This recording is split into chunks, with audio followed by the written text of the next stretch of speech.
Welcome to the Intercut podcast, the weekly show going over the TV, movies, and entertainment that people can't cut away from. I am your co-host, Zachary Shevich, and joining me, please call him Mank, it's Arturo Zurita. What's up, Zach? I'm excited to talk about a week of movies that felt bigger than HBO's 2021 list, all in one weekend. We're beginning a lot of good movies coming out digitally, so there's a lot to talk about.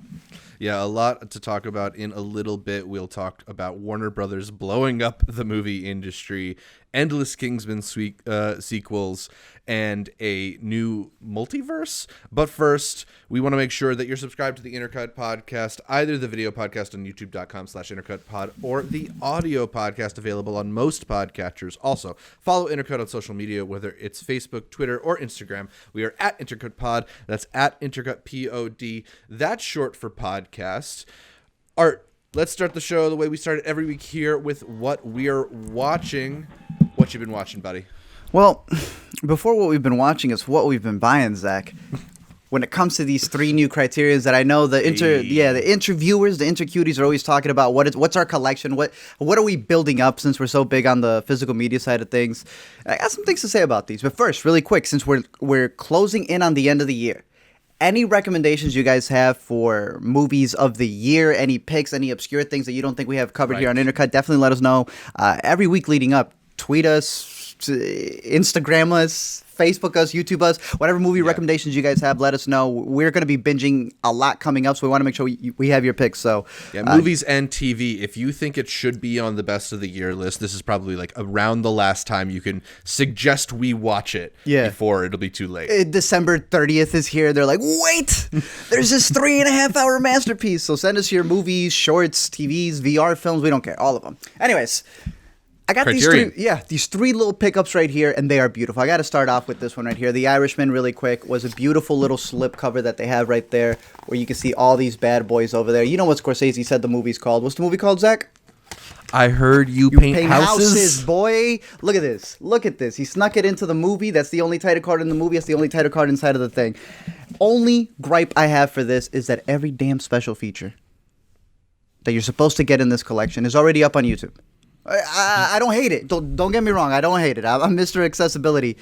But damn, even the New York Times Anatomy of a Scene, everything, all of it is up. So it's almost like I do feel that the physical media collectors are going to be a little iffy on a lot of these online services, especially because this is still a Netflix movie, so they own all the rights to it. But it used to be that, Netflix was a studio that owned the movie, but the special features were part of Criterion's, and it doesn't seem to be the case anymore. So just so you know, all those features are up there on YouTube. Good for the non-Criterion buyers out there, I guess. I do wonder if some of this is part of Netflix's whole negotiation over actually getting these movies onto Criterion in the first place, considering that Netflix doesn't allow many DVDs to be made of its movies in the first place. So interesting. Glad that I can watch some of those features, even if I don't have to buy the Irishman for it, but you bought another one, and I think you owe some people an apology for your thoughts on this cover. I owe Bong and whoever actually did it. So I thought this one,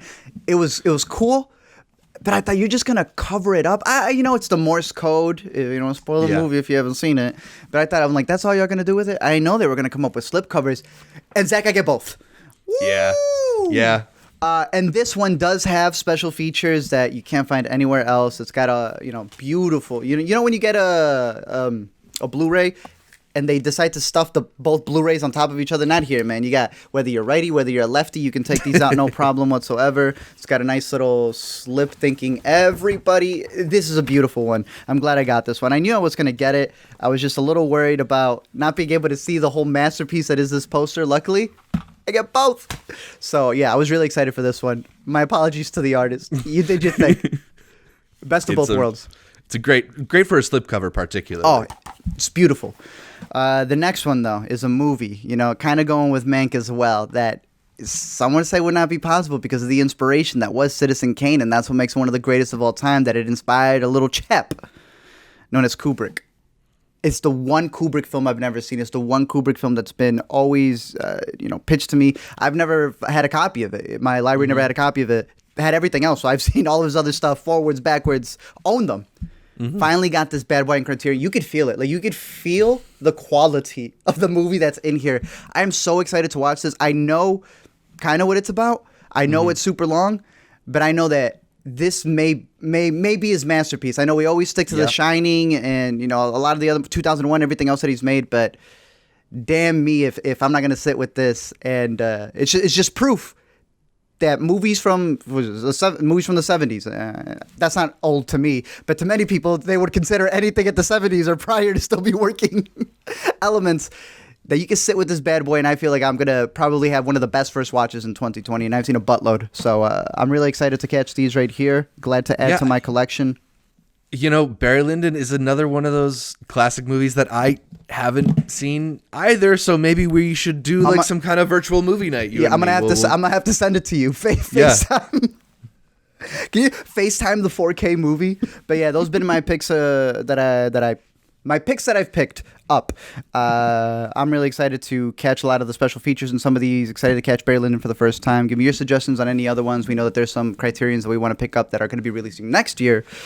But some movies that were released this year, this week. Which one are we starting off with? I don't know. You tell me, man. You got a whole slate of stuff. All right, let's start off with some of the smaller ones that you guys could definitely catch on VOD. You could even own it on VOD. Black Bear was one that we caught earlier this year at Sundance. We weren't supposed to say anything about it because the director was like, don't say anything about it. So let's just stick to, I guess, the basic premise that you have at the beginning, if you want to break it down, because I know you really liked it. We both caught it twice. So this is from writer-director Lawrence Michael Levine. Notably, he is married to filmmaker Sofia Takal, and that adds some meta layers to this, although, you know, I don't think it's necessarily supposed to be about him or Sofia. This is a film that's about a filmmaker who is kind of suffering from some writer's block, who goes to a retreat to kind of clear her mind and stumbles into this really tense situation with another couple, and the movie moves forward in this really interesting way of being this kind of like pseudo psychological horror kind of movie that's all about the uncomfortable places that certain conversations can head, the uncomfortable truths that we sometimes leave unspoken, and what it's like to air out some of your grievances in public. It takes a few twists and turns along the way, along with especially a major twist in the middle that kind of flips your whole thinking of the movie on its beautiful head. I think it's one of the most puzzling, interesting movies that we've gotten all of 2020, featuring a really great Aubrey Plaza performance, which, as I said on Twitter, if you stand her in The Happiest Season, you better go watch this movie, because this is some career best work from Aubrey Plaza. I really, really dug Black Bear. It was one of my favorites out of Sundance, and it's definitely going to be competing for a spot on my year-end 2020 list. It doesn't have to compete for mine. It's already 100% in there. You know, shout out Gary Oldman and Mank. But Aubrey Plaza gave a better drunk performance in this movie. It's almost scary, right? It's almost like... Yes. In an interview, you kind of want to ask, like, yo, how deep did you guys go into it? They went deep. I agree with what you said. The movie has this, the way that he spoke about it, the way that he wrote it was this, you know, he's working on a lot of big productions and all these things that he knows he's got to write really fast. And for this script, you know, he kind of went the route of having his relationship be something that... I don't want to say gets woven into it, but he knows what he's talking about because he's been there. They are both writer-directors. They are both actors. So he knows how to get this dynamic captured in the movie, especially when it comes to the relationship aspect of it. And the most annoying part is how many people like can't tell the difference. Like, oh, then are you this director? Are you this overbearing? And it's like, bro, let the man tell his story, because he is telling something. It influences the movie, but it doesn't dictate what the movie is. Oh my goodness! And that's one of my biggest worries with these independent. You know, if this was any bigger, he wouldn't be able to make it because he would be bombarded with all these questions. So it's only a movie that could be done in an indie flick like this. Part of the next category as well, I believe, if I remember correctly. But no, yeah, I agree with you. There are certain things that if you've ever been on a set, big or small, there's a bunch of gags in there that I think are hilarious, the relationship between the two of them. But then, like you said, it's this puzzle piece that I can't wait to rewatch, because he almost made it in a way where whatever interpretation you have of it is valid. And It's very rare for a movie to do that. I will always call out a movie where I was like, this one doesn't really work. You just want it. Nah, there is so many versions of it. And it all depends on the relationship you may have as you go into it, what you read off of it. It's a Rorschach practically. I really like this one. We should have a spoiler one for this because there's a lot to talk about. The performances are standout. Sarah Gadon is fantastic in it as well. And Christopher Abbott, I think Sarah Gadon and Aubrey Plaza are some of the most stunning women in Hollywood. Why do I keep looking at this man? Christopher Abbott is like Jon Snow to the next. Jon Snow, if he was able to do movies and they accepted him in there. Christopher Abbott I think I saw a tweet. I think I saw a tweet that said Christopher Abbott is 2 different types of hot in this movie, and like you totally know what that means if you've seen Where Black Bear Goes. You need to, exactly, and you need to go check out Possessor. This he's been having a killer year. He's been having just a killer career in general, and his interviews are hilarious because he always seems bored. But he gives you a good bit. Black Bear, it's available to rent and to buy. I highly recommend it. It was one of our favorites out of Sundance. The less you know, the better. Would have been dope to see it in a theater for that midway collision, I guess, that you get, but definitely go in, curious to know people's thoughts and interpretations of it. Absolutely. What else have you been watching? Red, White, and Blue. I'm going to go with that one because I know you were also able to see the other ones. Yeah. Go ahead. Well, so Red, White, and Blue is the 3rd out of the 5 in the Small Axe series of films that we're getting from Steve McQueen. We've already talked quite a bit about the first 2, Mangrove and Lover's Rock, which are both excellent. Do you want to talk about Red, White, and Blue? Because I know this was your favorite so far. I haven't been able to see the last two. I know you did, but Red, White, and Blue floored me. I saw it back to back. Like, it ended, and I play that bad boy again. It's 100 and it's not even 100. It's 80 minutes. Like it's so short, and it feels like he had to sit through a 2-hour movie. Like the amount of emotion and the ups and downs that goes to this character, based on a true story as well, I thought was fantastic. True story of Leroy Logan. I think it's John Boyega's best performance. I know people have been bringing up Detroit. I know people have been bringing up Attack the Block. I said this is the best performance I've ever seen this man in. It is fantastic. There's a meta joke in there that you've mentioned that it's funny from the surface level, but it's really funny when you know what he said about this franchise and what the movie is saying about this and the powers that be. And honestly, it's very rare for me to see a joke like that works. It transcends what the movie is trying to tell you. Out of the 3, it's just as detailed as the other ones. I think that's one thing to take away with a lot of people, like comparing the movies and being, obviously you can't because they're all coming from the same director. They're part of the same collection of films. I don't think there's any weak one. I think they're all different aspects of the story that he's trying to tell. That's why they're a part of this collection, So, some may be the weakest to you, but it's like I feel weird to call one a weak. It's just another point of view of all these stories that are coming in. This is just the one that spoke to me the most, and I just was following the.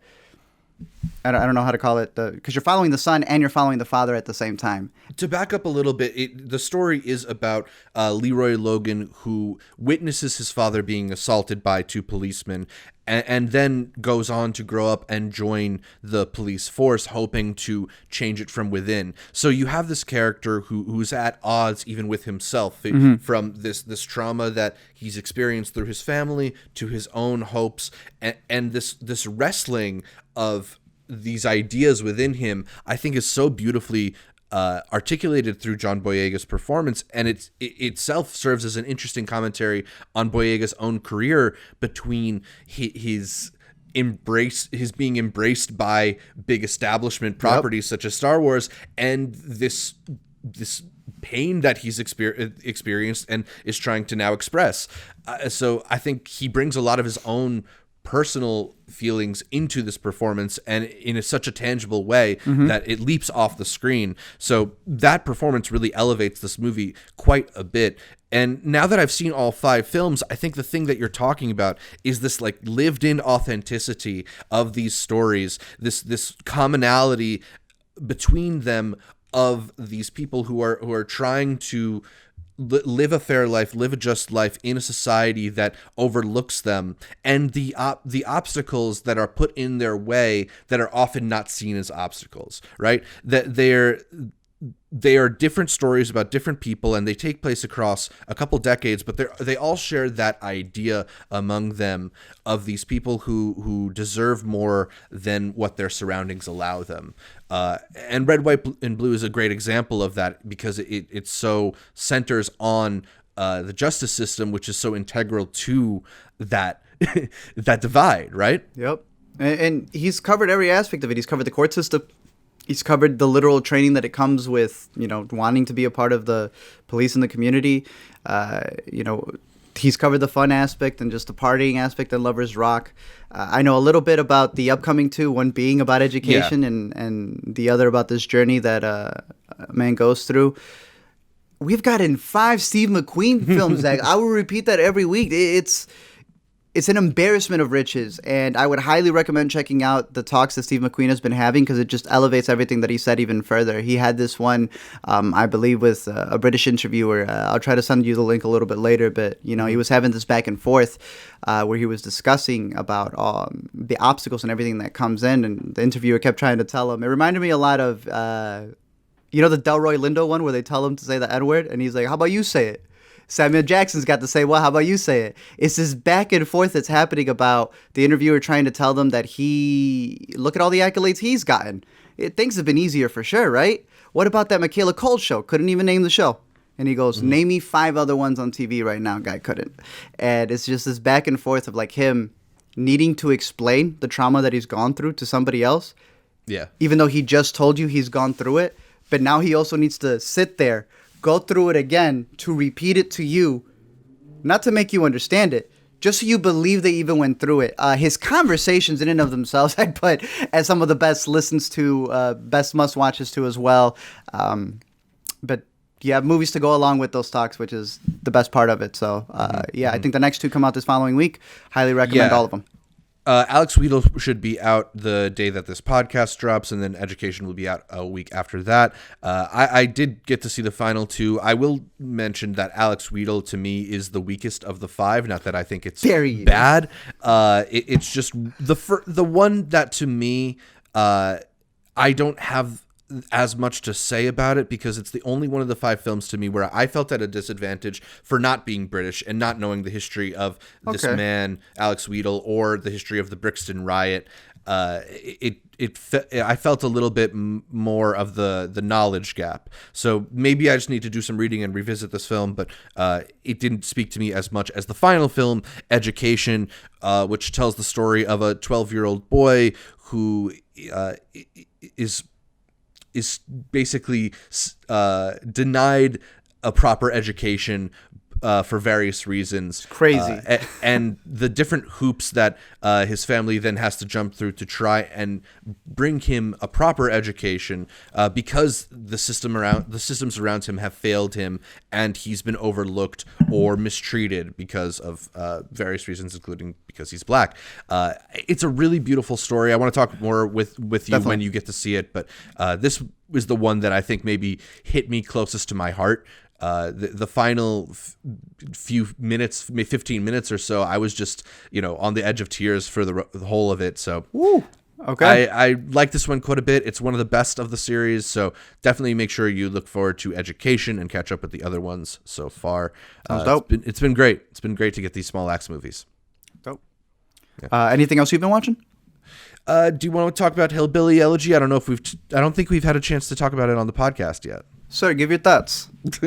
Hillbilly Elegy is the newest film from Ron Howard. It tells the life story of J.D. Vance, who wrote the book that this film is based off, about his upbringing with his mom, grandma, and sister in, I believe, Ohio. This was positioned for quite a while as a potentially big Oscar play movie. Mm-hmm. You have Glenn Close and Amy Adams, perhaps the 2 actresses who are most known for their many Academy Award nominations without a win, 13 combined without one, taking on these big characters, donning a lot of wig and costume and makeup work to embody people who are very different than they are. And to me, I think the whole performative, make-believe play vibe of it was just so obvious from the very beginning. We talked about Small Axe and how authentic those worlds feel. This feels the opposite of that. It feels like a Hollywood performance that's trying to masquerade as telling the story of this, like, you know, Midwestern, small America people. It just didn't feel believable in any way. This is a movie that I don't know why. I mean, I know why it cost $45 million, but considering the premise of the story, it should not have cost $45 million. I would have loved to have seen this not be Oscar bait, give it to a small indie studio. I would have loved to have kept the same actresses because they do a great job. It's this really weird thing, like you said, where they're not bad actors. They're doing a great job in a movie that looks like poop. In a movie where the direction by Ron Howard, he's been the boy that I guess they just give the movies to and they run with it. It just feels so weird. They capture perspectives that don't need to be caught. Like you're trying to capture somebody who's having trouble with credit cards. Cool. You don't also have to make it a setup where another character has to see it to incite a drama. And it's like, it's insane because I read part of the book. Like I was listening to the audiobook over on Hoopla. Hoopla's got everything, man. I'm telling you. So I know that the book in and of itself has different political... This is always fascinating to me.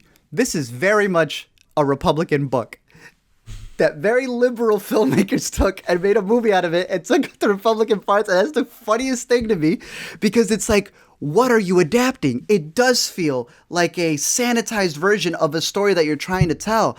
And if you're stripping parts of it, then you're not being fully authentic to the story. And you can see that. You can tell that.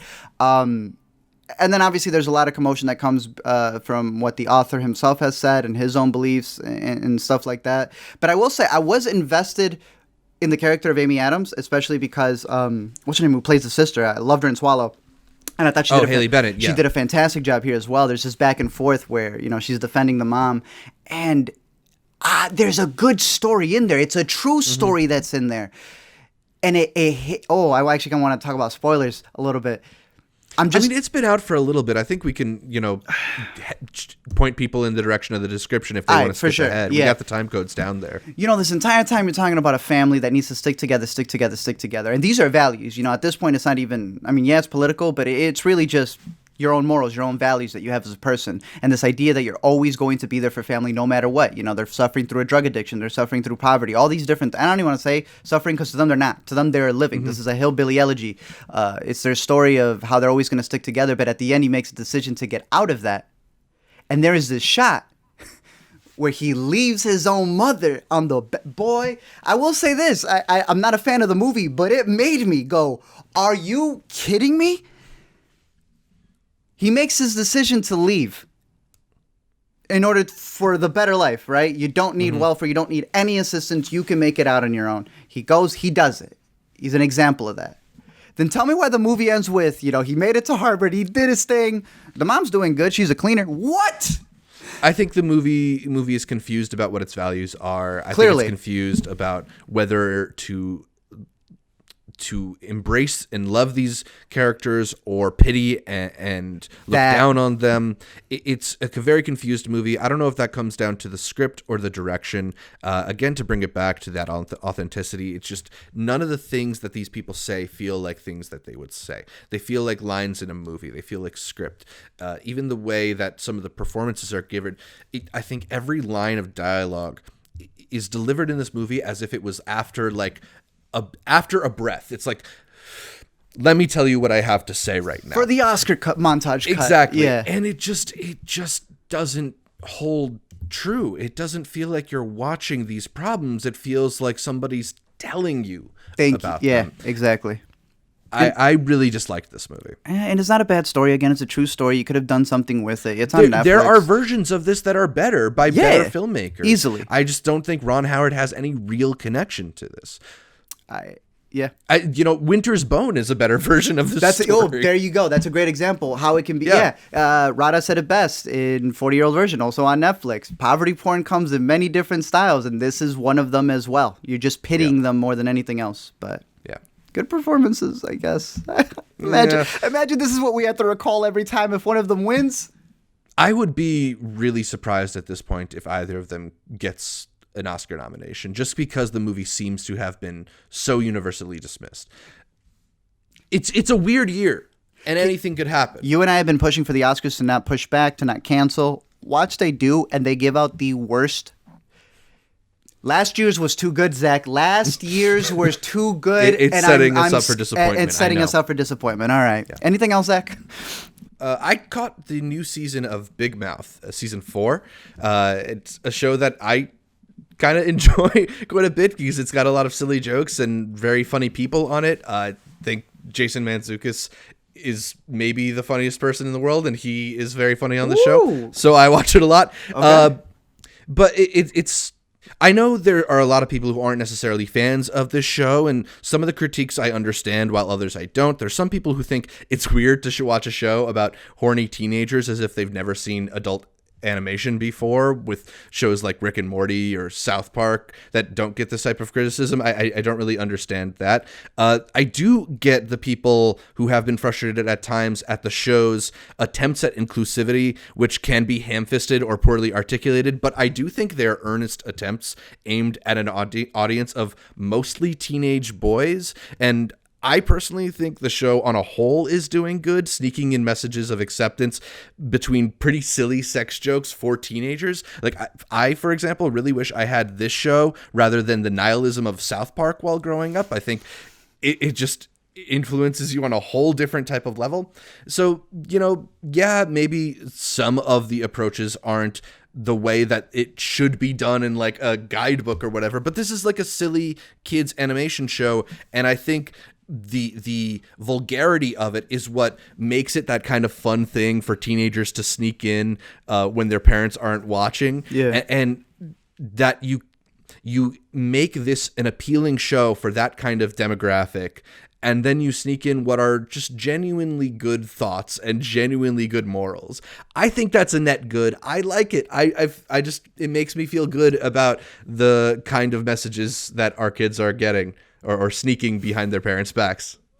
Okay, you're like, cartoons used to bait you with the cartooniness and then was really an evil message, and now we got to bait you with all disgusting cartoon to give you the good message. Yeah. You had mentioned a cameo, and I don't think we need to spoil it or anything, but right. That really hyped me up because it's a crossover with another series that isn't even on Netflix, that isn't even animated, and I was like, all right, I got to catch this because I think that other show is really funny as well.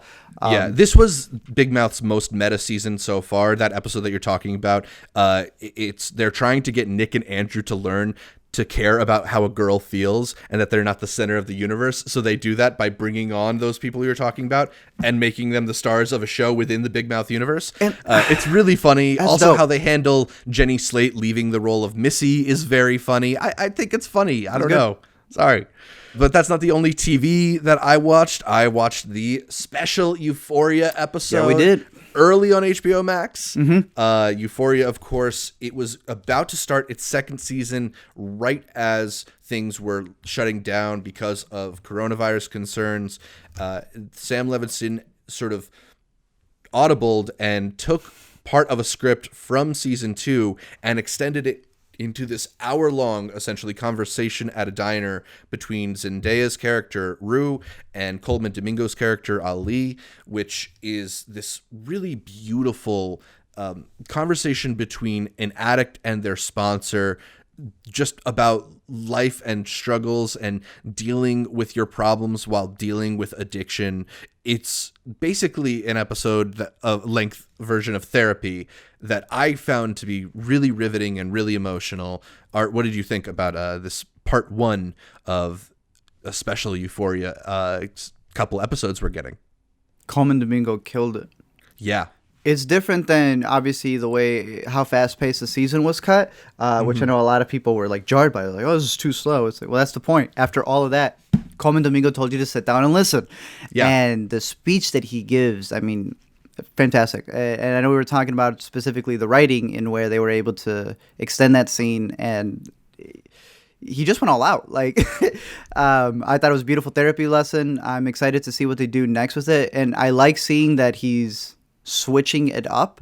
You know, a lot of the shots were very Because usually it's like this very slow-mo shot that he has, all these beautiful colors, and then it's like it's intercutting to so many other things, and it would just be a shot of Rue sitting there. It would just be a shot of them at the diner and this conversation where he was actually having them sit with the actions of what they had, as opposed to when you're just seeing a montage of the actions and it feels euphoric. In the series here, you are actually seeing the repercussions of what happened, of this come down practically, and it was raw. They were saying things that you could only say on HBO. They were saying things that you could only say on Euphoria.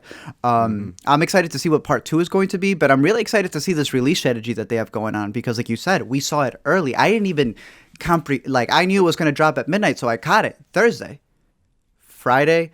People didn't catch it till the Sunday or so. I don't know when it got that full release, but people were waiting for it to be on TV. And I was like, are y'all those HBO accounts that haven't switched to Max? And that's why HBO Max is doing its thing?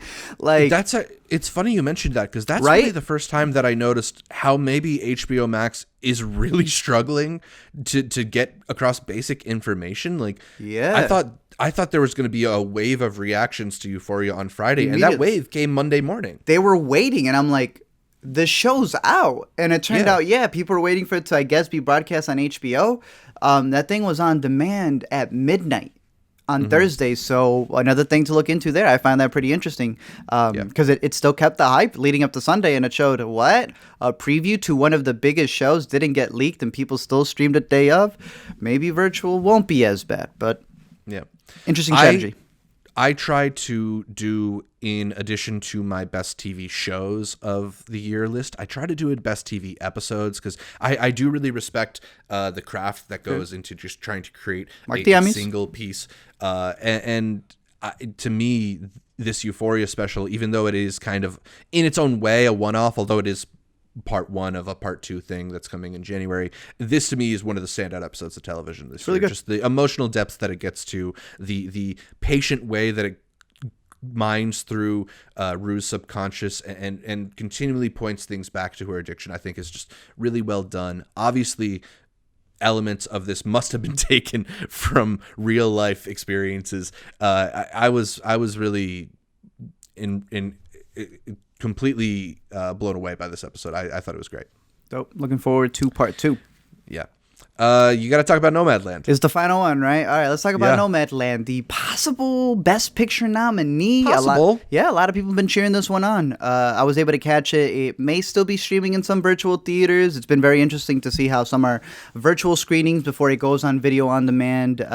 But it was better than catching it on video on demand. Ammonites on video on demand, that bad boy's $19.99. This one's virtual, $12. Saw it through the Lincoln Center in New York. My couch in Chicago. It's based off of the book that I was also able to read. It's up on Wheatle, that really gets into this part of America where all of these nomads are living, and be it out of their own accord, be it because of other circumstances.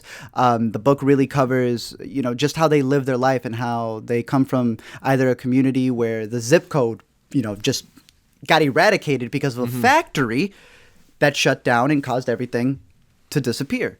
And there may or may not be other factories, other warehouses that are being posted all around America or the world, where that may be a worry as well.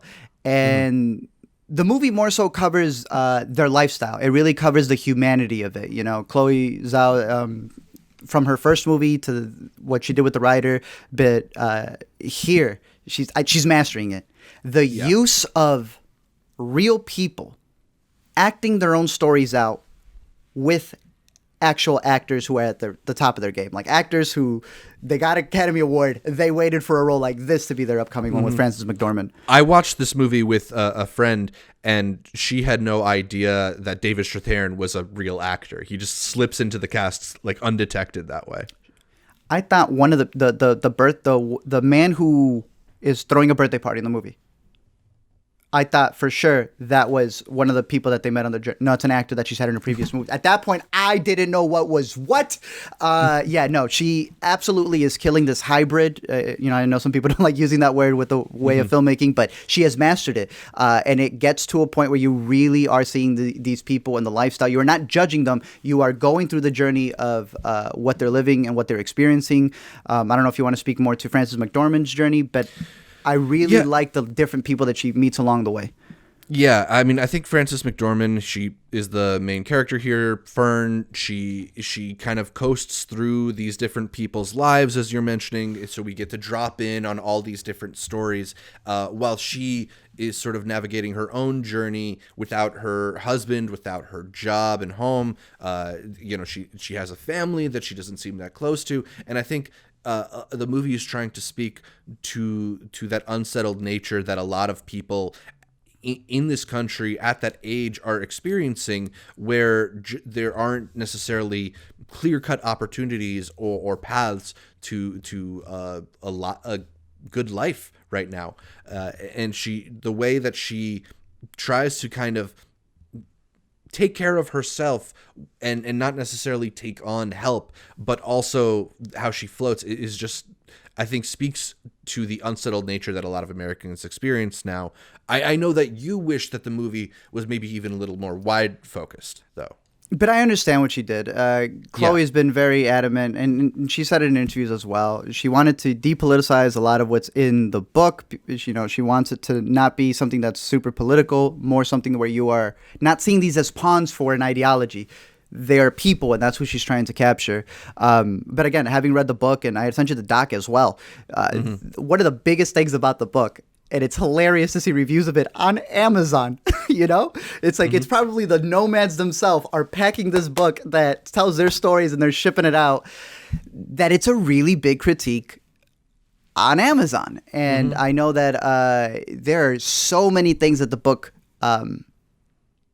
indicts Amazon with. Several things about the working conditions that they have, how they're walking these long hours, the quotes of how 1 in 4 nomads, because of this Camper Force work that they have, and I believe that's the name of the documentary that you can catch on YouTube, Camper Force, how 1 in 4 will have worked for Amazon. And the idea that they're using all these people for the cheap and then dump them. They have this thing called at the end of the festival season when they're done with them, all these 60-year-olds that work better than millennials because they won't leave. They will always come back. They will always be there. And when they're done, they have this parade. All the managers at Amazon call it the tail light parade as they leave. They are done with them. They are literally nomads to them as well. But it's this symbiotic relationship where it's not really that symbiotic, but these nomads who have, either been forced or have chosen to live this lifestyle, they see the benefits of using this. I know Amazon. We were asked a question on the LME streams about how do you see movies with controversial figures? Well, what about Amazon itself? What controversial companies? It's a controversial company that has a streaming service that's making some of our favorite movies, series, everything. Small Axe is on there, So it's like, I understand how difficult it is as well to cover that perspective. But comparing what the book had and how it really got into the conditions in Amazon, I was just a little surprised that it didn't go all the way in. She said her piece. I just so happen to disagree. I wish they did. I wish they covered that because they got permission to film at Amazon. Amazon's in the credits.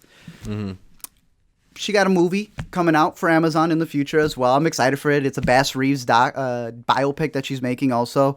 But I don't like that idea that because we all have these bigger companies that we have to kind of like work with or do stuff like that we're not going to indict them the way we should. And the book definitely had that aspect of it. And I wish they would have adapted a little bit more of that there. But it is shown without spoiling it. There is a very visual contrast between being in the warehouse and then being in the beautiful posters that you see of Nomadland. So I do wish there was more there. But what she captured in these stories were... I think you wish the movie had a little bit more of its knives out for Amazon, whereas because of the book. And that's a good reason to have thought that the movie should have done that. And Amazon is a company that deserves I'm very skeptical with them. But I feel like for me, I brought in those feelings of Amazon, so I was almost able to fill in the gaps for the movie. Yeah. And maybe that's why it didn't frustrate me as much, but I do see that. And, it is certainly an interesting compromise that Chloe has seemed to have made by getting to get access to these warehouses, which, I've never seen a movie film in a place like that before. So I thought they were going to pull that Disney World thing, which they do in the doc, with that movie that shot in Disney World. I think it was Escape from Tomorrow, probably. Tomorrowland? Yeah, something like that, where they shot in Disney. bid the whole movie dipped and they never got the repercussions for it. Disney never said anything. I thought they were going to pull something like that. But shout out to the author of the book, because obviously when she was doing her journey as a nomad, she had mentioned it was, before 2016, she was out there doing her thing, and she noticed these are people who, they may be kind of political, but honestly, they're just post-political. They're like, nah, y'all are not going to do anything for us. This is why we're nomads. We're living our own lifestyle. And obviously she couldn't pay them. Yo, this is some G stuff right here. With signing over the rights to the movie and them starring in the movie or having their stories, they were finally able to get paid. And I thought that was pretty dope. That's a good way to come back to the people who you were living with and making sure that they get their cut. I know they were there for the drive-in as well. They all pulled up in their vans. But it reminded me a lot of Kelly Reichardt's films.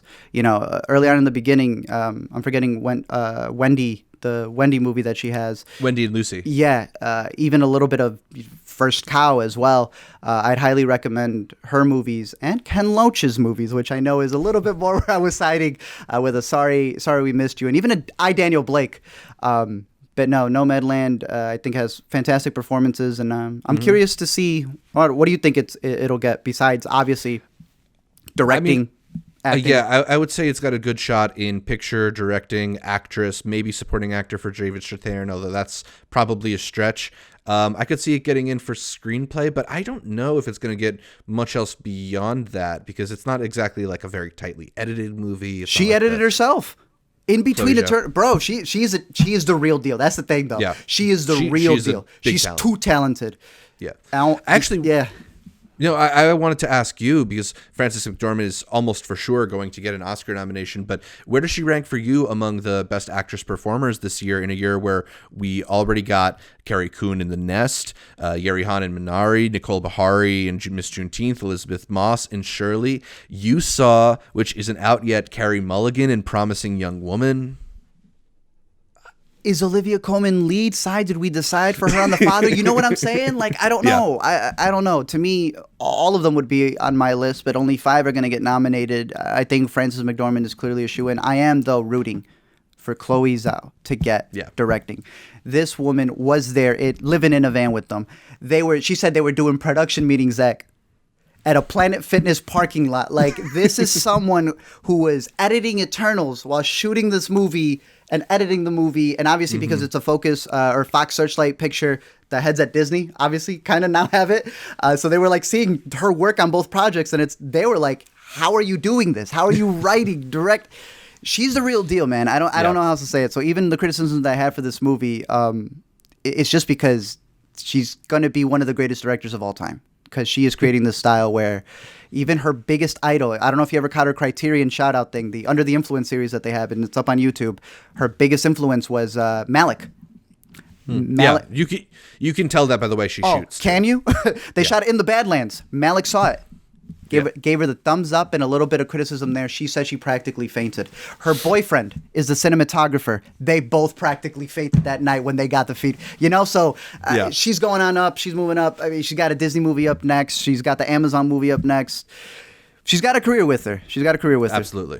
Absolutely. So definitely check out Nomadland. Even if you have mixed thoughts on it, it's a worthwhile movie, and check out the book. Going to be one that is talked about throughout awards season as we get to the Oscars, as late as the Oscars will be. But that's about all for what we've been watching. Let us know what you've been watching in the comments on YouTube, or by shooting us an email. The address for that is intercutpod@gmail.com.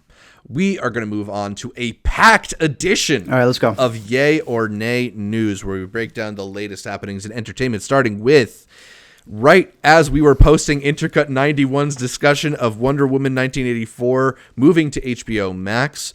Warner Brothers dropped perhaps 2020's biggest entertainment news bombshell. All 17 of their feature films originally slated for theatrical debuts in 2021 will now be day and date releases with both theaters and HBO Max. That means James Gunn's Suicide Squad is going to HBO Max. The Matrix 4 is going to HBO Max. The Space Jam sequel, Godzilla v. Kong, and Dune are all going to HBO Max. Art, let's start here. Yay or nay, Warner Brothers is making a smart decision for their company. The heck, Zach? I don't. I gotta make it challenging for you. Well, that's a twofer. Yeah.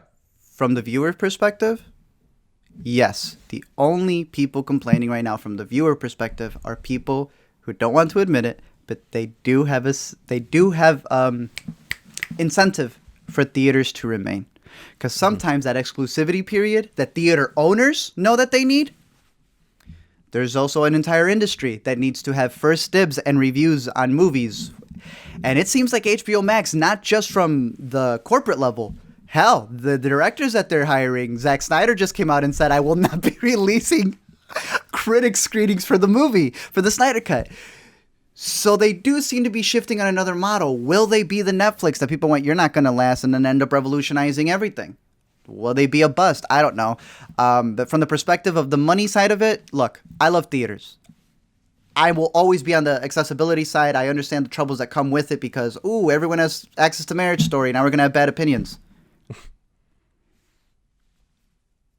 Wait. So it's open to everybody. You're worried about the bad opinions? You should be happy it's open to everybody. How does this go with your other philosophical, other ideological, other political stances? The money side of it, I'm surprised that the people who wouldn't be so much on the money side of it are defending it a bit more. I still think at the end of this pandemic that people keep forgetting we're in, we will go back to still watching sports live as we, always have. I think we will still have that community of theaters. It may not be the same, and I understand that being the worry.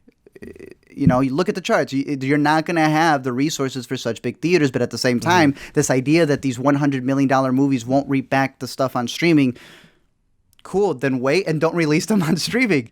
Don't do that. This is just a slate. It's a decision that was made that is... The turnout's all going to be about what happens, I guess, with what's going on in the world, We get things back to normal in April, then that's going to be a really weird rollout. Will they wrap it up earlier? Will they wrap it up later? But I don't think theaters are going to go away because at the end of the day, if you only have something playing in a theater, that will be the only way they can get it. Most of the people who seem upset over this news are the agents and filmmakers attached to the movies, the backends that are getting this. And that is a lot about backends. There was the report by, I think it was Hollywood Reporter, that Gal Gadot and Patty Jenkins were each given more than $10 million for the Wonder Woman move on HBO Max. Others are going to be looking to those deals and wondering why they're not getting them too, if they haven't already been offered them. But that Hollywood Reporter story was really good and is worth reading if you are interested in this news, because it talks about some of these filmmakers, like is it John Chu, the guy who did Crazy Rich Asians? I believe so. He's saying how the theatrical process is so integral to him. That's why he didn't bring Crazy Rich Asians to Netflix. And now I get it.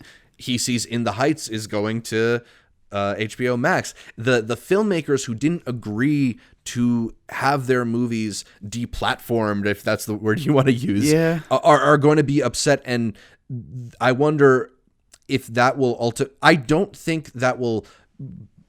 Ultimately, I don't know how much that will hurt Warner Brothers, because at the end of the day, they're still going to be offering to finance movies. And if you need to have a movie financed, I think you'll take it. But it is interesting to see the ways in which these filmmakers don't want to be part of this experiment. Even Netflix is making sure to put their movies that come from big filmmakers in theaters first. So it's not like they're copying Netflix exactly, because it's not day and date. I think some of this is relatively short-term thinking, although we are in a situation where some short-term thinking is valid. Soderbergh was the one filmmaker who said something that I think Soderbergh was less critical, and he's smart. He said essentially that somebody looked at the 2020 projections, saw that we're in the middle of a pandemic, and saw that these movies aren't going to make the kind of return that justifies putting them in a theater. Christopher Nolan was all up in arms, but Tenet didn't make money for Warner Brothers. They saw it. They are trying to get a path that will reap them the rewards of their investment. I think the bigger question is whether or not you believe Warner Brothers is only going to do this for 2021 movies and not their 2022 movies or movies into the future. Because they're also having it where they're getting rid of the trial period, nearing up to Wonder Woman, so they know that people aren't just going to hop in and leave. They also know, or what they're doing is releasing it day and date, but it's only a month on streaming. I'm curious your thoughts on that. Like, is that even going to make a difference? I think there will always be piracy. I think the month thing only will hurt, or will only make piracy more urgent, greater. Yeah, which is ironic. That's going to be something that they're going to be experimenting with. I think that I have said this. I think in streaming in general, I do agree. HBO is worried right now. And I have read like the Warner Media guy and how he's talked. He's had this talks with like several interviewees, and they just call him out. They're like, "So what about the back ends on these people?" They're like, "We have some fee, bro. Your fee isn't gonna cover all the back ends for all these movies and all these big stars." He's like, "No, I promise. We're working on something. Check my blog. I read his blog. It's goofy blog. So seeing the way he's announcing it himself, it doesn't sound too confident." Will it work? Maybe. But from the mouth of them themselves, they don't know what they're doing. The fact that theaters didn't get a heads up for this, that's pretty bogus. Filmmakers didn't even get a heads up. Like, I don't really understand the decision there, and I want to like it. I am for it. Yo, what are y'all doing? What has been my worry with HBO Max? I've been a broken record about this. HBO and HBO Max are separate things. And now it's like all these decisions happening with HBO Max. One thing is getting all of these movies because you want more content to have a bigger library, and it's not as much quality.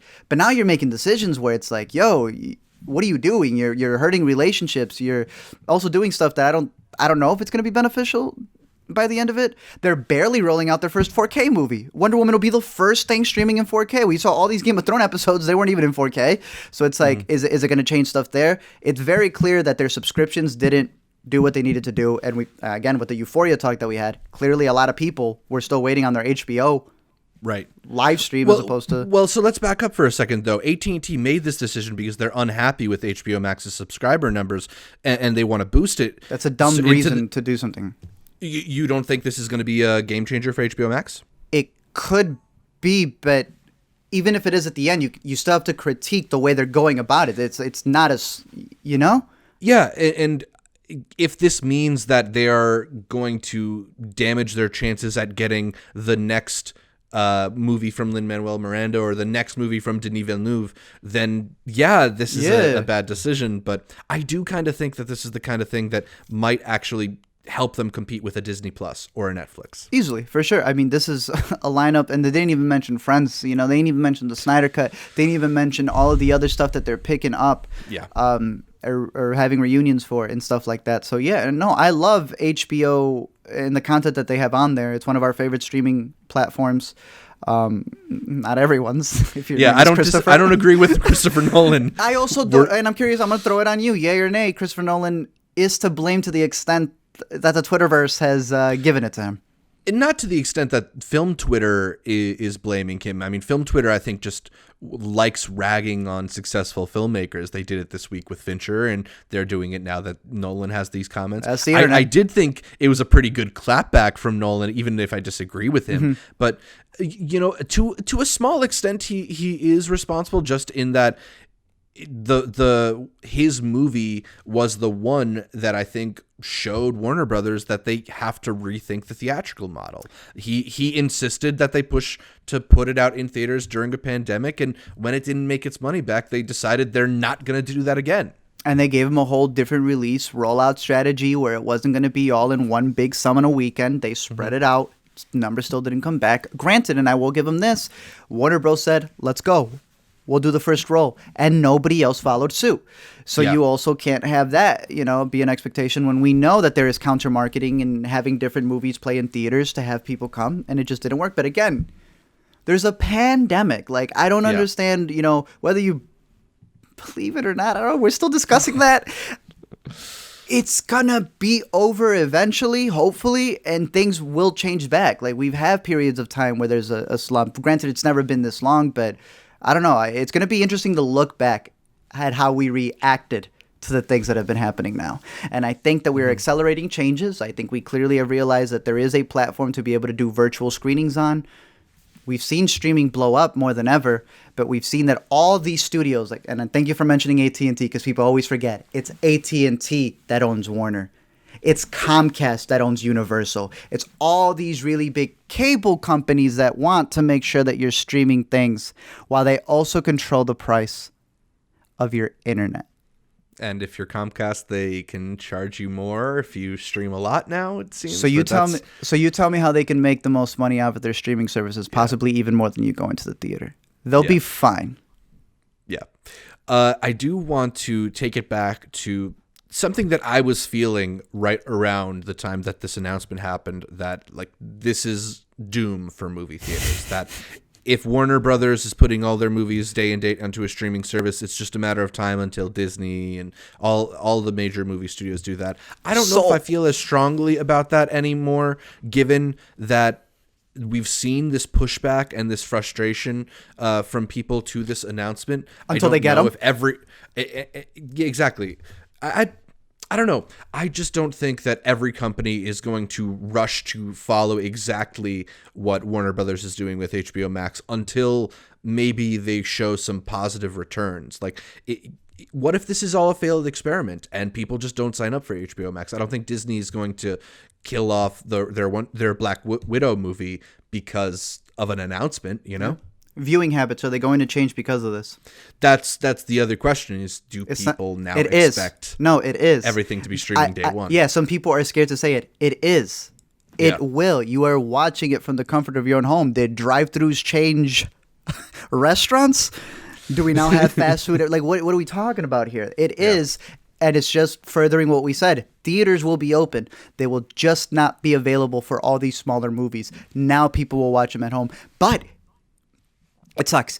But to have your movie on Netflix is one of the biggest platforms to have it on. It used to be, my movie's on Netflix. Some people now it's, my movie's on Netflix. Right. And that's going to be the big divide. Bigger movies, sadly, but with the art house playing the smaller ones. But with all those medium and independent movies really finding a home on VOD, it's going to be a different landscape. We'll see. All right. Moving on from that gigantic piece of news. Move over, James Cameron, because there's another franchise in town with an ungainly number of sequels in development. The Kingsman series, which first debuted in 2014, then spawned a sequel in 2017, and will produce a prequel sometime in 2021, is planning, quote, something like 7 more Kingsman films. According to Marv Group CEO Ziggy Kamasa, yay or nay, the Kingsman franchise will end up releasing more than 5 movies. Ooh. They're already at 3. So I didn't think 2 did that well, but I guess it did. So, I mean, it's not really a yay, but I think it will, mainly because the second one rolled out everything. I know what they're saying when they're releasing 5. Okay, that's a franchise. You guys have already started this. The second one had a whiskey. The second one has Suits. The second one had all of these different things that they were able to market off from the universe. Because it's hey, I'm James Bond. Look at this watch. That's all the commercials we get leading up to a 007 movie. They were doing the exact same thing for Kingsman. They saw it and they went, "Ooh, this is Pixar for adults. This is all the toys that you can buy leading up to the Kingsman series. Because don't you want to be as cool as them?"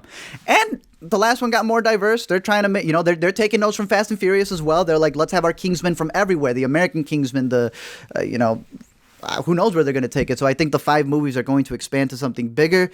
I can't speak for the quality, but I'm sure they're going to get crazier. They're going to be very zany. Are you looking forward to them? I was out on the Kingsman franchise after the first film. Wow. So I'm you not get to going see to be watching them. I was like you in that I didn't think these movies were that successful that they really think they can. I was surprised, this. And, I mean, I can see them making a couple more, but at some point the energy's got to peter out for this, right? Or the whiskey, man. It's a big whiskey commercial. True. Nearly a month ago, it was announced Jamie Foxx would be joining the upcoming third Tom Holland Spider-Man film, reprising the role of Electro that he first played in The Amazing Spider-Man 2. Then this week, it was announced Alfred Molina would be returning to the role of Doc Ock from Sam Raimi's Spider-Man 2.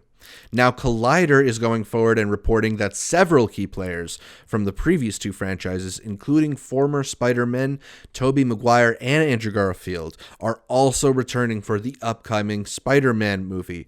Coming off the tail of the highly successful and beloved Into the Spider-Verse animated film, as well as the news that the upcoming Doctor Strange movie is subtitled Into the Multiverse of Madness, signs indicate that Spider-Man might go so far as to emulate Into the Spider-Verse's multiverse approach and bring together multiple Spider-Man timelines. Art, yay or nay, you would like to see previous Spider-Man make appearances in this new Spidey movie?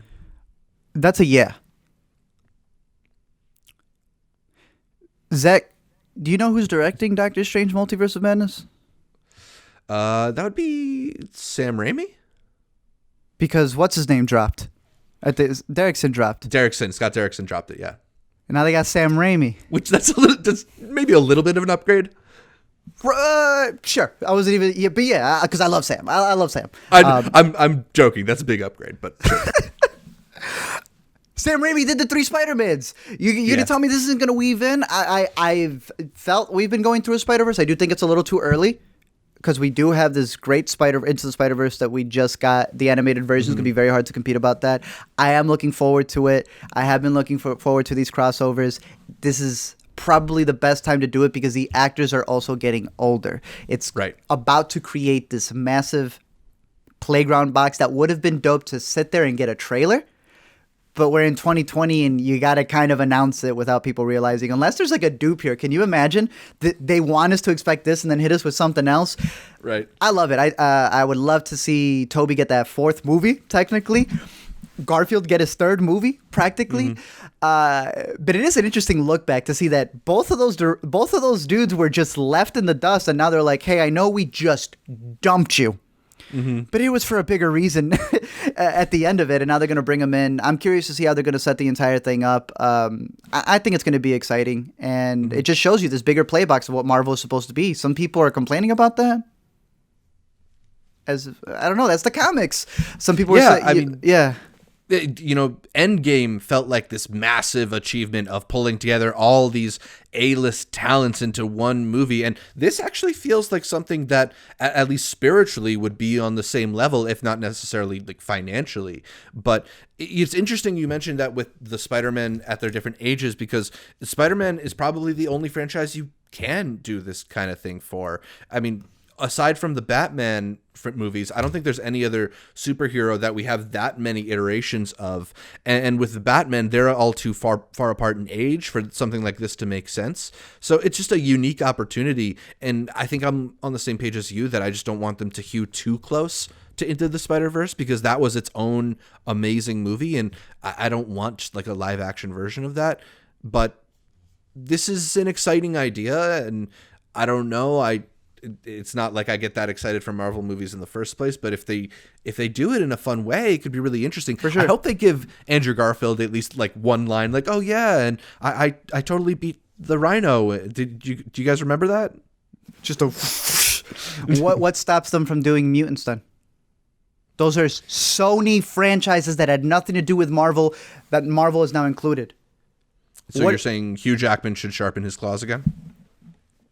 DC decided by mistake, damn it, we don't need a universe. Have them all be their own thing. Disney said, nah, we're a big thing. Yeah. Let's do it in reverse. DC tried to copy Marvel, couldn't do it on their own thing. Marvel did their own thing, and they were leading up to what DC's doing now. If you have a multiverse to own all of these characters, you now just told everybody they're part of the same continuity, but also they're not part of the same continuity. They can all be their own thing. So why won't you bring back Fox and continue all those stories? Why won't you bring back Toby? Continue it if you want to. We have 2 Jokers right now in DC. I'm sure Marvel would have no problem having all these iterations. And now at that point, with Disney owning Fox, they could still focus on their own stories and continue all these spin-offs that already have an established franchise. It's IP, right? Why would you get rid of the biggest IP superhero series of all time? It could get interesting. It could get interesting. Yeah. It's one of the few things that feels like it could be novel. You know, like if we're just going to get another Spider-Man fights a villain movie, I don't know, but that would actually be something exciting. Disney MCU goes to theaters and the Fox ones go to Hulu, Disney Plus. Can you imagine that? That'd be terrible. They bought them just to make them TV movies. All right, so we've got a few more stories here in Yay or Nay, so let's try and do them in quick hits. Okay. The underloved 2018 film Blindspotting is set to become a series at Starz. Rafael Casal, who co-wrote and stars in the feature, will serve as the showrunner for the Starz series, while Jasmine Cephas-Jones will reprise her role from the movie and produce the show. Art, yay or nay? You're on board with the trend of turning hit indie films into television series. So far right now, it's been doing well. I'm a little worried to see when it's going to burst and it's going to get too crazy, but I believe Jasmine is the lead for this. I'm excited for it. I love Blindspotting. Damn it, I got to get Starz. Yeah, can they fold Starz in with like HBO or something? Because that's a lot of services out there.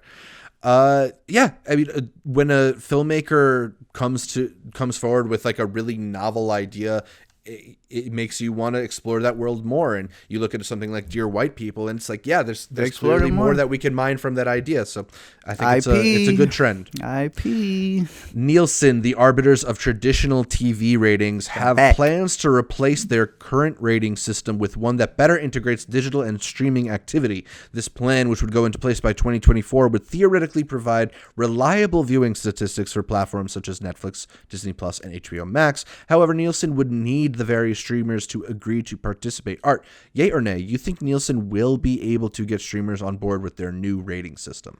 I hope so, because it's getting really annoying. But that would also mean not just agreement from all the streaming services. That would be more surveillance online, more data, all this stuff that they're going to be looking into. So it's going to be interesting. I don't think all of them will play. Yeah, I think the services that have an ad tier are probably more likely to be on board because you need to be able to provide data for your advertisers. It does strike me as something that like a company like Netflix, which is notoriously secretive about their data, would absolutely say no to. Yeah. But maybe by 2024, as far as it seems now, but not that far as it is in reality, these companies might be more inclined to have, or might be pressured into sharing some data, because data is how filmmakers and actors sort of negotiate their rates and stuff like that. Sir. How can you say like, oh, Chris Hemsworth is the star of these franchise movies if you don't really know how many people are watching the new Chris Hemsworth movie? And what people, what gender, what demographic, all these things. And what better than not having that person at the theater marked down, that's a male, it's all online. Where you pause, where you stop. The analytics for it are going to be insane. It's that in and of itself, we haven't talked about how that's going to change how studios make the stuff when they're talking about AI screenwriters. So I wouldn't be surprised if maybe agents and stuff pressure some of these streamers into being on board. Yeah. We'll see. That's true. The Television Academy announced some rule changes for its 2021 Emmy Awards ceremony that includes launching an award for Outstanding Limited or Anthology Series, which will prevent shows like American Horror Story or Black Mirror from competing in the series or TV movie categories. They've also added a category for Outstanding Stunt Performance. Art, yay or nay, the Emmys are now better than the Oscars. It happened? It happened! Whoa, okay, let's go. I don't know about better, but yeah, let's go. I mean, the thing about the Emmys is it's a much bigger award show. They don't even put every Emmy on TV, so they have the room to add more awards. So do the Oscars. They have technical awards. They have all these other stuff. We don't need all the bits at the Oscars either. When they combined the sound categories, they should have added a stunt category. It was available. It was right there. You had an extra S to use. One day. Yeah. Netflix's massively popular series, The Crown, which depicts the lives of the English royal family, does not always depict the royals in a favorable manner. It's ruffled enough feathers within England that the British Culture Secretary Oliver Dowden has urged Netflix to add a disclaimer to The Crown, labeling it as a work of fiction and not historically accurate. Netflix has refused, but Art, yay or nay, Netflix should consider a disclaimer in front of its shows that are based on true stories. I'll be honest, I could change my mind on this, but no, and I think the reason being is we were talking about how all these big services have a big say on things, Netflix, Amazon, all of these services. Well, so do politicians who are cutting deals with these services, and that would be the royal couple, Meghan and what's his name. They have a deal with Netflix. Mm-hmm. And supposedly part of that deal is that they want to make sure that The Crown ends before it gets to them. No, that's a problem. Yeah, I don't That's think a problem. I don't know if that's because I feel like The Crown has a path, and I don't know if Netflix is going to mess with that, considering that how massively popular The Crown is. I don't know if like a Meghan Markle animated voice on a show is really going to change their opinion. And That's what I'm saying. Yeah. But Netflix don't care. That's so. They said no. At the end of the day, Netflix said, nah. So I mean, I thought the disclaimer that these things aren't necessarily the truth is the fact that they're not documentaries, right? Like, yeah. it's a work of narrative fiction. Obviously, it's not true in 100%.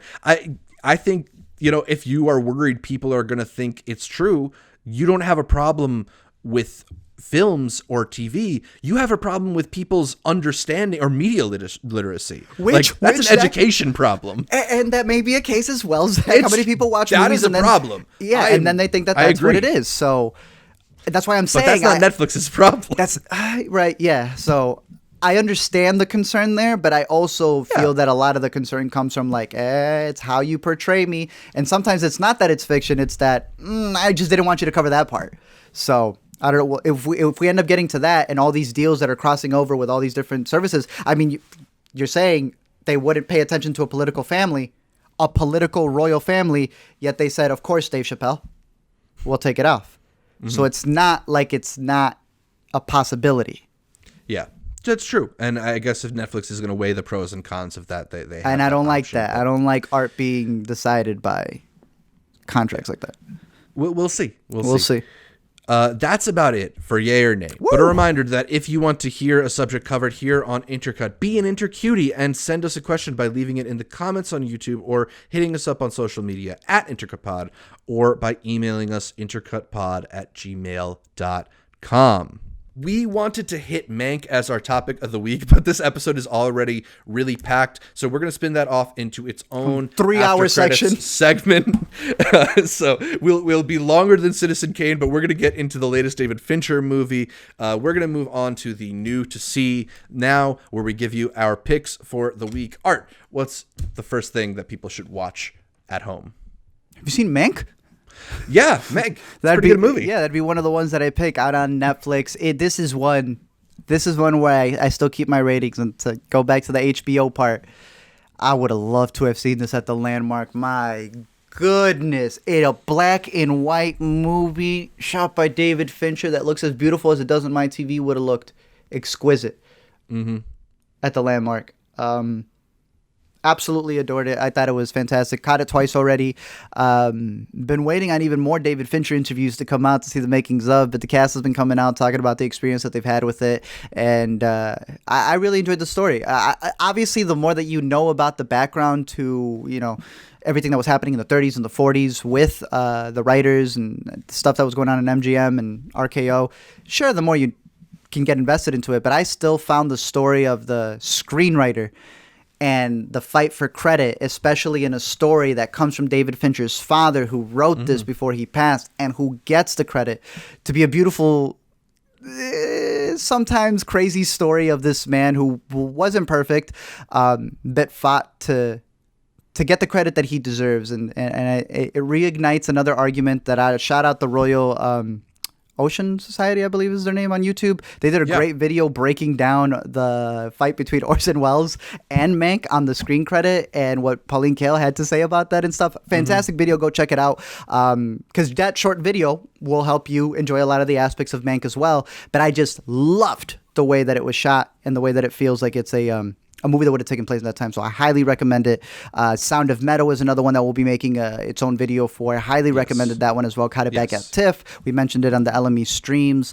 Blackbear, like we said, is available to purchase. Yes. And there's a bunch that are on virtual as well. So if you know, these are all ones that are streaming, but if you wanted some virtual picks, it's a little bit different than VOD, but just search up these movies, put virtual cinema, and you could support different theaters, or you could support different film festivals that are hosting these. Some would be Nomadland that is playing in a couple. Ammonite is playing in a couple. I haven't caught that. Zach gave his thoughts on that. What else do we have? Another Round I know is also out, and Minari is playing, I believe, at Lincoln Center as well. So these are movies that we highly recommend, and it's a really dope experience because, again, it's a way for those of you who've been fighting for theaters yet have ironically, if that's a word, not supported them virtually. You have a chance. We need to fight for theaters, Zach. How many virtual movies have you Fighting seen? For theaters. What's that? They've said there's plenty of opportunities to do so, and you can catch these movies early. And sometimes, Zach, even cheaper than when they come out on VOD. Like, if there's one difference, yes, they're both digital, but one goes to the theaters and one's even cheaper for you. Right. So check those movies out. What about you, Zach? Absolutely. I'm going to echo a lot of what you're saying. Sound of Metal is one of the best movies I've seen in the past couple weeks, month. I don't know. Riz Ahmed, man, what a performance. We'll talk more about that on Stock's and doing after good? credits. My Riz Ahmed stock is sitting pretty. So I would highly recommend you check that one out on Amazon Prime and then maybe wash your mouth out with a little bit of Nomadland. Then the virtual theaters you're talking about, there's got a bunch of documentaries that we've recommended. Yep. 76 Days That's that playing. we've talked about is playing in virtual theaters. The amazing documentary looking at how doctors dealt with the initial lockdown because of COVID in the Wuhan province. If you're looking for something that is sad but not about coronavirus, Finding Ging, which I haven't seen, but Art told me is the saddest movie he's seen since Dear Zachary, is available in virtual theaters. Yes, sir. So I will be seeing that one and crying along with it. And then Mayor, a really great documentary about the mayor of the city of Ramallah in Palestine, is also available in virtual theaters. I thought this was a fascinating film about a man trying to get his bureaucracy done in the middle of a country that is not recognized as a country by a lot of other countries. Fascinating movie. So I'd recommend that. And then something that's not a documentary and not in virtual theaters, I think it's just available VOD.